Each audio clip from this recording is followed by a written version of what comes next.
can spin around. Make some moves. All right, we're going to go ahead and get started today with our first media availability in advance of the Advocare 500 here at Atlanta Motor Speedway. And we are now joined by Brad Keselowski, driver of the number 2 Miller Lite Ford for Penske Racing. Brad, 2 races to go in the chase. You have here at Atlanta and then at Richmond. How do you approach this race and kind of your team's mindset going into it?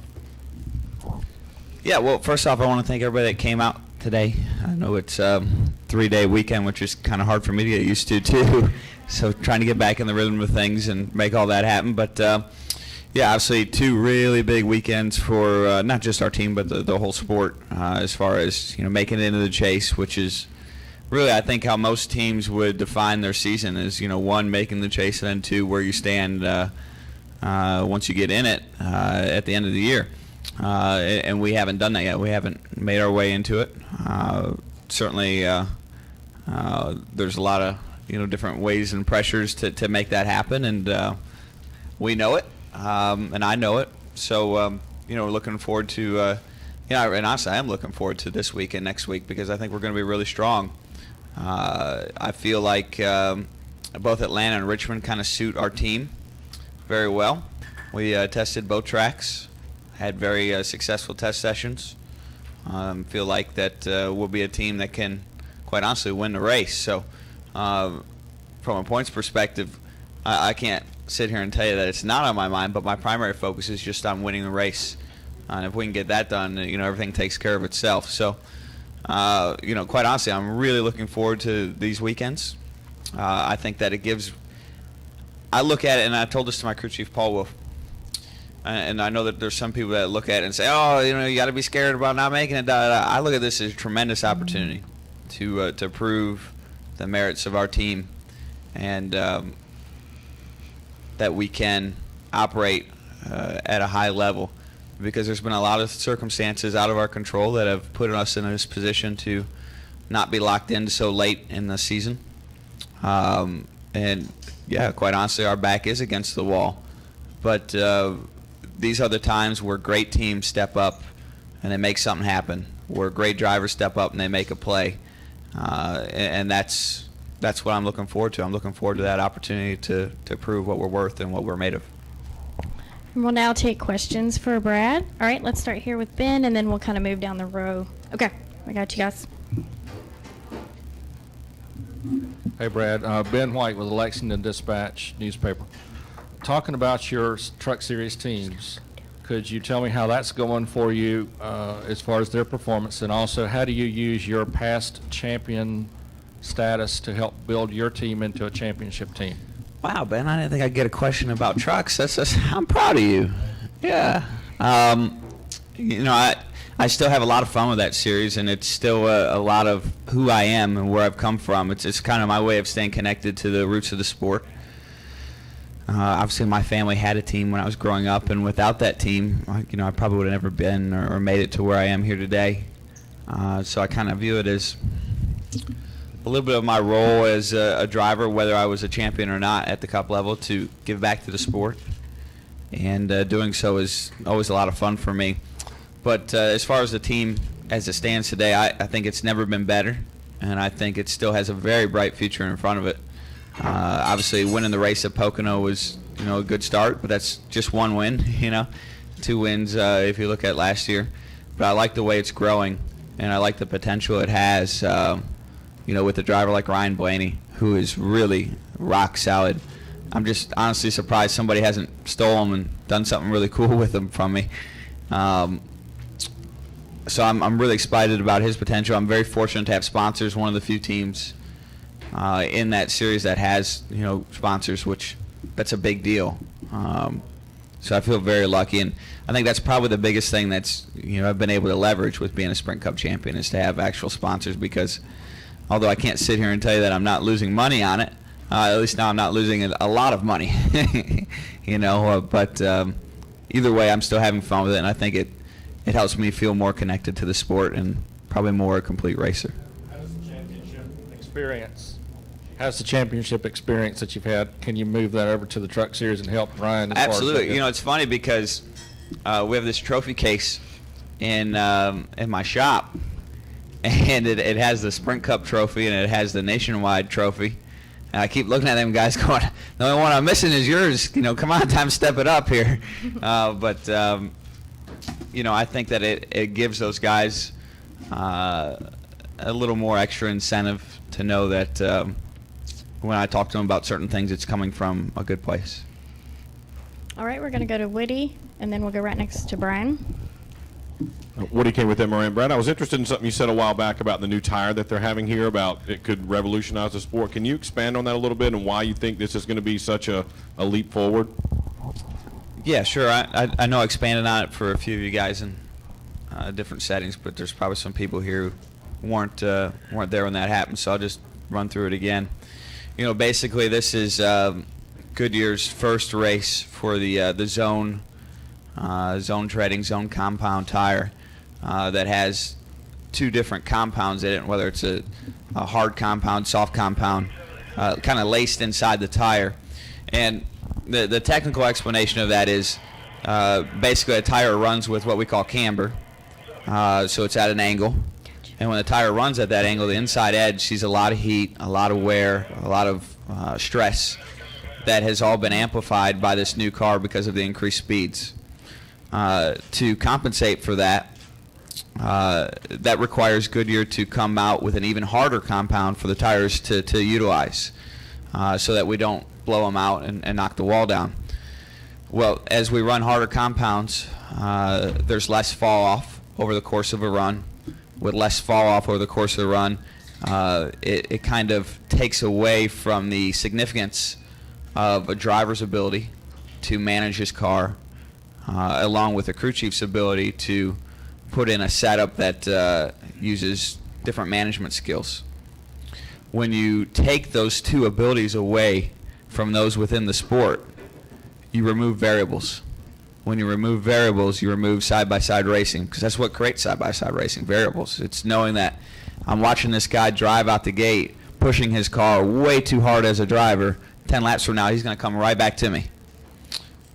With that variable removed, as a driver, you're losing techniques, you're losing tactics to be able to beat another driver, or just to get to him, to run side by side. When you combine that with aero dependencies of these cars at these speeds, you keep taking away tactics. And as you remove tactics from drivers, you get the single file parade races that I think we've all talked about and have been a point of discussion. This tire, what it's doing is giving tactics back to the drivers and back to the teams. Because although it still has the hard shell inside, or hard zone, I guess you would say, inside, the softer outer compound should create that same, those same techniques, tactics, whatever you call, where the tires will still fall off. And that's very, very important to our racing. But it's also very important to Goodyear, like we said, to have a safe tire that we don't have to read headlines about blowing out. So I think it's a very commendable step, and we hear drivers all the time talk about how significant the tires are to the quality of racing. And I would be one of the first to raise my hand when I think that we have not done the best job possible. I think everybody here knows that from experience. And I want to be one of the first to raise my hand when I think we're going down the right path. What's very important to the sport, and specifically with this tire and this weekend for this conversation, is that this weekend doesn't become the sole judge of whether it's been successful. The tire essentially got, I don't want to say rushed into production, but brought in by necessity, because last year's tire, with this year's car, this year's speeds, this year's cambers, this year's increased under the hood temperatures, was completely incompatible to the track. We were looking at 5 to 10 lap runs in a scenario that was probably worse than what we had at Indianapolis. This tire came in and, knock on wood, saved the day at the test session. Hopefully that will be the same scenario when we race. But the real key for our sport is that this tire builds the momentum internally, whether it's through the drivers, the teams, the media, etc., to be able to be utilized at further tracks, specifically the tracks that have zero fall off as it stands right now, in order to give us back that tool chest, in order to give us back those tactics. And those tracks such as Kansas, Pocono, Michigan, these repaved tracks where that is a real issue. Phoenix comes to mind. If this tire is successful and plays out, it could make a major dent in improving the quality of our racing, which is inherently good for all of us. All right, we're going to go Brian, Bob, Kenny, and then back to David. Go ahead. Brian Nelson, Motor Racing Network. Brad, assuming you make it in to the chase, how well positioned is your team right now? How do you assess the two team right now as a contender to defend your championship? I think if we can get through these next 2 weeks, we're in the strongest position as ever. We don't quite have the confidence we had at this time last year, and that's something I will admit. But if we come out, guns ablaze these next 2 races, we'll get that confidence real quick. And I think we are positioned to do that. Like I said before, with having tested both here and Richmond, I feel like we have great cars for that. We still have 1 test session left to use. So definitely we're going to use that on one of the chase tracks. We've tested at Loudon already, and we had great results there, sitting on the pole and running third. Felt like we had a shot to win that race, and cautions kind of fell against us again. But no, I could see us very easily getting on a hot streak. All right, let's go to Bob. Bob Hocker, Sporting News. Is it humbling or a kick in the gut at all to be in this position a year after winning the championship? Yeah, it's and in this world, it's easy to get kicked in the gut pretty quick. There are definitely some things that I could do better and that we could do better as a team, and there were last year as well. I think there are a lot of scenarios and a lot of things that have been outside of our control that haven't gone our way, which has been very frustrating, but part of the sport as well. In this sport, it's inevitable that the way it works is a bit of a roller coaster, and we're at the bottom of it right now. There's no doubt about it. I feel like the key to the sports world, and really the key to life, isn't about falling down. It's about getting back up. And I'm confident, because I started from nothing and was able to win a championship. We were able to climb that hill. We were able to climb that mountain. I'm confident we'll be able to do it again. Obviously, it's going to take a lot of hard work, and there's a lot of work in front of us. And there's 2 really important weeks for us to really make that happen. But in reality, there's 12 important weeks to me. And that's how I'm looking at it. All right, let's go to Kenny Bruce. Kenny Bruce, NASCAR.com. Brad, you haven't had bad runs recently, but you mentioned that you feel better about this week and next weekend. Did you not have that feeling going into the previous races here recently? Into the previous races here at Atlanta, or? No, I felt really good about, quite honestly, the only race I was nervous about was Michigan, and we had a shot at winning that one if the cautions didn't fall exactly against us, which kind of is the reoccurring theme of our season. Quite honestly, Bristol's the worst we ran for the majority of the season, and we were probably a 15th place car there, to be honest. Then we got caught up in a wreck, which is what happens when you run in that position. But I felt pretty strongly about the majority of the tracks, and it's just been a matter of either not catching the right brakes or not executing, and that's just kind of been where we're at. But speed-wise, I feel like that's what builds your confidence when you have speed, Kenny. And I feel like we're going to have pretty good speed the next 2 weeks. Now, we have to find the other 2 pieces. The 3 pieces I talk about all the time: speed, execution, luck. Your confidence as a driver comes from speed before you enter a racetrack. And I feel like we'll definitely have that, these 2. And we did have that when we tested. But we still have to find the next 2 links, and that's what will make you successful when you put all 3 together. All right, let's go to David Caravello in the back there, and then we'll come up front to Claire, Ed, and then Steve. Go ahead. Brad, do you have to win one of these last 2 weeks before the chase? In your mind, do you feel like you have to do that? Where are you at? Oh, there you are. Okay. Do I feel like I have to win? No, but I want to. That's my goal. One win would feel pretty damn good. It still wouldn't lock us in. I think that we're going here with a win the race mentality. But the next 2 weeks, do we have to win to make it in? No. We still control our own destiny. We might be sitting 11th in points, but essentially if we put up 2 strong finishes, that'll be a moot point. And that's kind of how I'm looking at it from that perspective. But that doesn't mean I don't want to win, or that, and it also doesn't mean that I'm going to do something really dumb to try to win. And I think there's a difference between the two. All right, let's go to Claire, and then we'll go to Ed.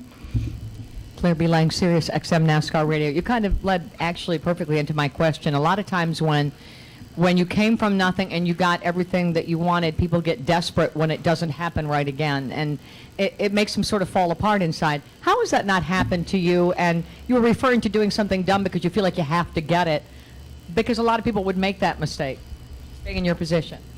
Yeah, I mean, without a doubt, once you've had success, you feel established. You feel like it's easy to feel like, I should clarify, that the world owes you something just because you've been successful once. That's not how the world works.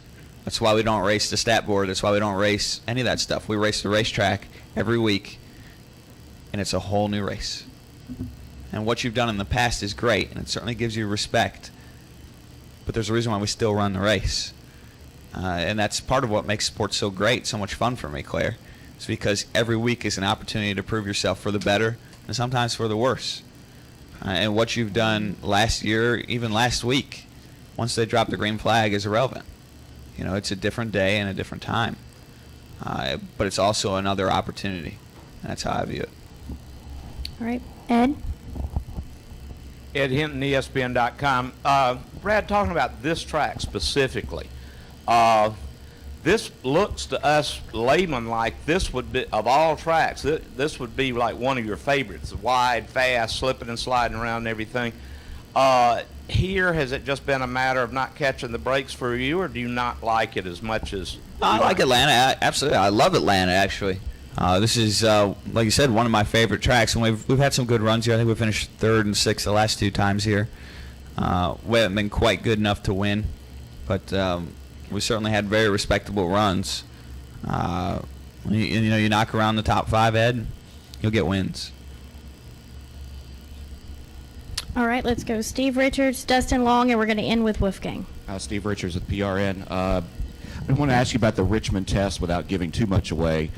2 top 10s there last year, but Richmond hasn't been the best of tracks for you. I mean, did you find the feel that you're looking for in the car to have a good run next weekend? Yeah, we found some inherently fundamental flaws in our car, and that's why we picked Richmond to test that. And I feel like we worked them out. So, I would say that's why my confidence going in there is a little bit higher than before. All right, let's go to Dustin Long. Right here. Oh, right here. Dustin Long, Motor Racing Network. Brad, having never been in the position, what's the difference in racing for a championship and in racing to get into a championship as now? And what are the similarities and what are the differences? Well, I mean, when you're racing for a championship, you're racing to prove you're the best. When you're racing to make it in a chase, you're racing for survival. You're racing to prove that you just belong. It's a completely different mentality. And I think that's why you see people that when they make the chase, they just, take a deep sigh because you feel like you've lived. I think it's definitely a separate mentality. And I think you see people that are okay with justifying their whole season by, hey, we made the chase.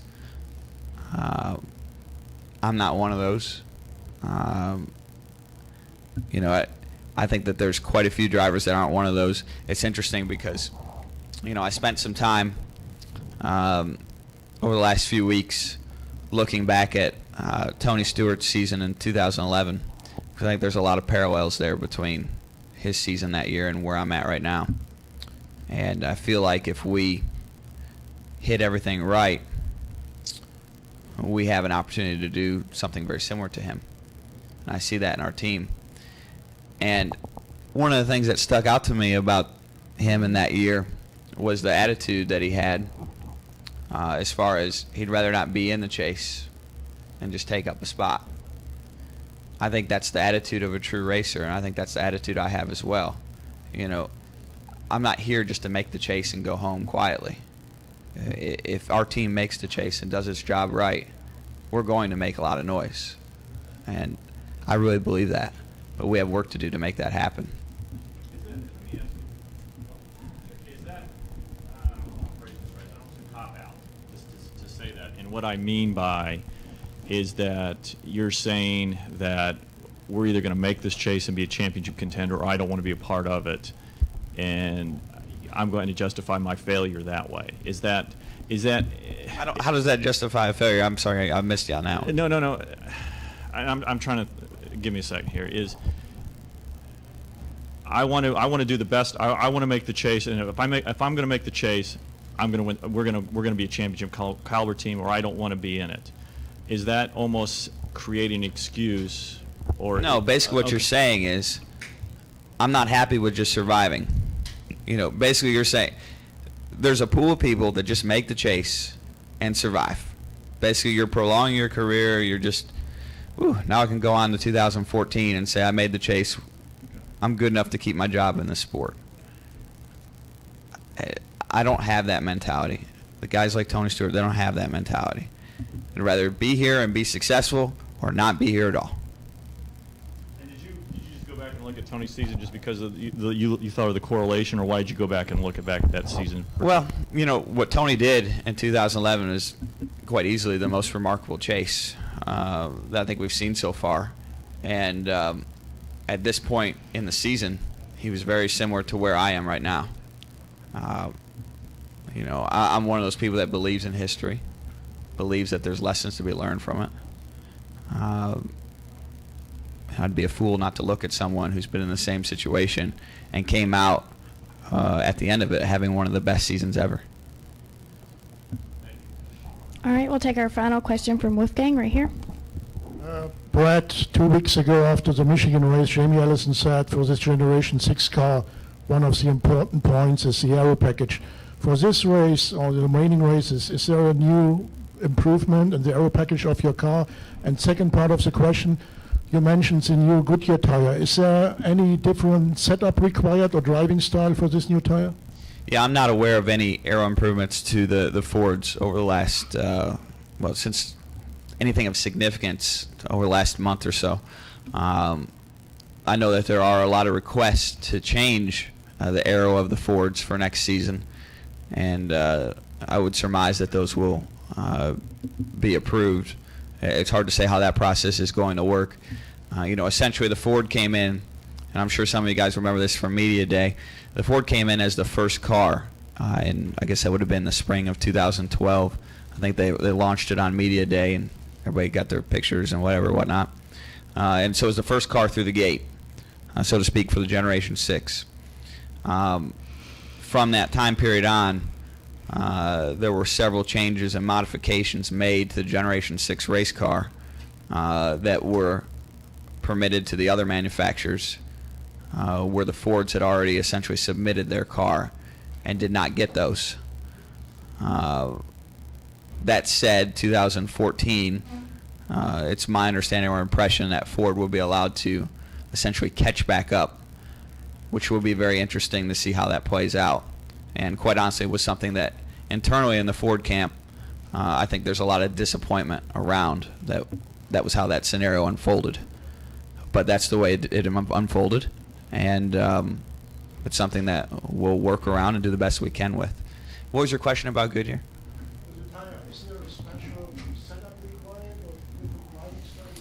Well, I'm not really sure about the new tire requiring a special setup. I think we're going to all learn that together this weekend and over the next few weekends if the tire continues to progress.